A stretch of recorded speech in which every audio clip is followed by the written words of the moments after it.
Welcome to another bite-sized jump into Adobe Lightroom. This time we'll be looking at how to alter your exposure, highlights, darks, shadows, etc. of your image. But this time, instead of using the sliders, we'll be using the histogram to do that. So I'm going to select this image here. Now that we're in the develop module, we're going to adjust the exposure of this particular image using our histogram. And as we hover over different areas of the histogram, you'll notice down here it tells you what area, so in this case the blacks, shadows, exposure, highlights and whites. And they relate down here to the tone of the image: exposure, highlights, shadows, whites and blacks. If we just select the exposure area and with your left mouse click down, drag to the left, and you'll notice your exposure gets darker, and also the exposure slider is reducing and moving to the left also.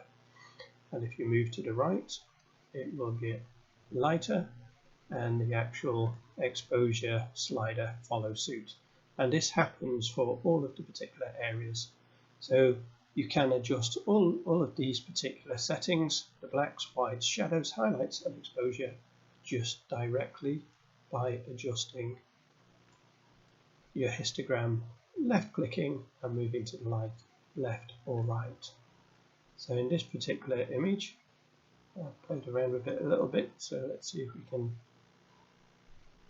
bring it somewhere where I want a little bit more contrast in there, a little bit more in the whiter areas, the highlights up, and there we go. And just as before, watch that you're not clipping anywhere. We notice as we hover over the little white triangle here, it's highlighting down in the bottom corner here where we're clipping, and that basically means we've got to pure black and we can't go any further there.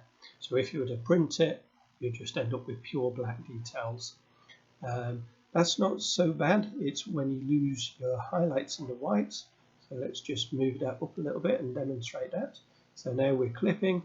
If you hover over it or click on it, it will show on your image where you're clipping, where you're burning out. So if you was to print that, you'll just get pure white paper, and that's not what you want really. So if we pull that back a bit and make sure it goes away, so we've got full amount of information able to be rendered for our image. So that's another way of using Adobe Lightrooms to adjust the exposures of your image by just using the histogram within your edit panel. So thank you, and I think that's job done.